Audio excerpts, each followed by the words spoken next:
Hello, everyone. Today, Dante and I will be talking about different investment strategies. We're going to share a story with you about how we purchased our first home back in 2012.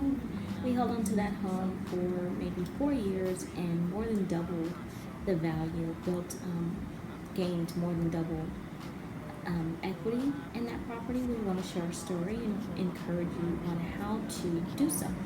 Okay? Dante, you want to go ahead and start? You may want to ask some questions because I don't want to just go off and just start rambling. To be honest with you, in the beginning of that actual process, I was terrified. I was nervous. I was scared. And it took Erica to really calm my nerves and help me understand the process of buying a home and what we actually needed. We had a great first two realtors, I would say. And we went through what, 3? You do me, Teresa, and then our final. Well, I guess last 2. Sorry. But it was a process, and which I understood later on in the process where my nerves calmed and really understood, like, okay, wow, we could really do this. And getting to that point, a lot of education had to take place leading up into that role. And could you explain some of those? I guess one of the first things we had to understand was our credit situation. What was required of us? Did we have the right FICO that was needed? So the first step was meeting with a lender, speaking with someone, helping us understand the minimum FICO that was required for the type of loan that we were going to use, which was FHA. It's the type of financing that we obtained. At the time, we did not have high credit scores. We were maybe in the 600s, low 600s. 580, which was the minimum FICO that's required to purchase using an FHA loan. We didn't have a bunch of money in the bank. I think that was one of Dante's greatest fears was, where is this money going to come from? How are we going to be able to afford this monthly payment?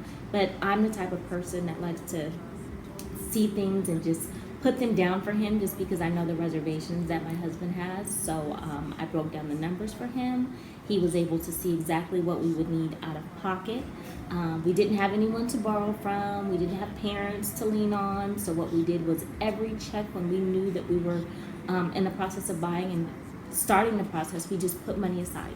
Put money aside every check to build. Made sure not to buy anything new. That's right. That was probably one of the main points that they try to let us know is just, hey, don't buy anything new. Don't let anything new hit your credit while we work to pay down some of our existing things on our credit. Absolutely. And once we got to that part where we have to be disciplined buyers at this point and lead ourselves in the right direction to be able to get to this mystical end goal, right?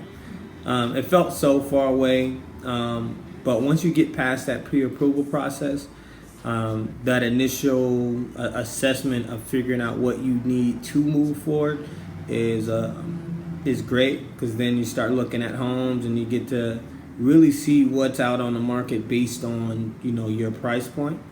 And do you remember what our price point was at the time? What we qualified for? I really think it was somewhere around maybe 200.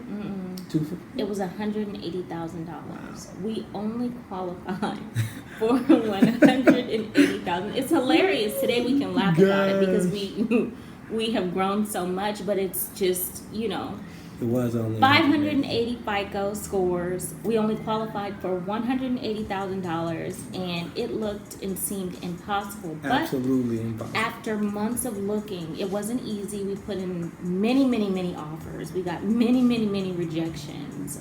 We were, at the time, the market was kind of warming up, so we were facing multiple offers. There were a lot of cash buyers that were out there outbidding us because we did use FHA financing. It was a less desirable loan to people who were selling their homes. So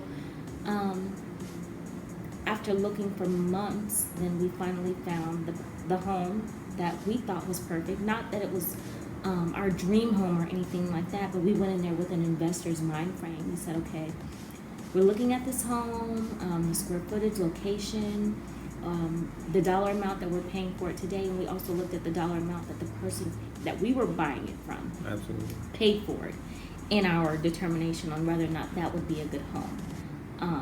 It had some cosmetic things that we did not like, but you don't want to think about the cosmetic. If it's minor and even semi-major, not too much of a deal breaker. You know? But also, just to give you a little bit of the backstory on that home, they actually didn't accept our offer initially.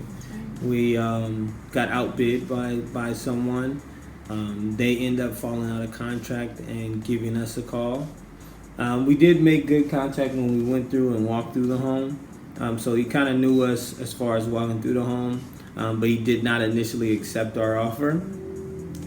Fair, but it's a business, of course. And then when they did fall out of contract, they brought us back and said, hey, we'd like to sell you guys the home if you still want it. And the rest is history from there. Absolutely. So we end up qualifying for the home. This home was a short sale. I want to make sure that we tell you that. So with short sales, the processes are a little bit longer.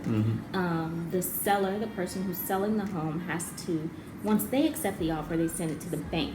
And the bank does negotiating. They may come back and say, well, this price is acceptable or it's not acceptable. We didn't run into any issues with the bank.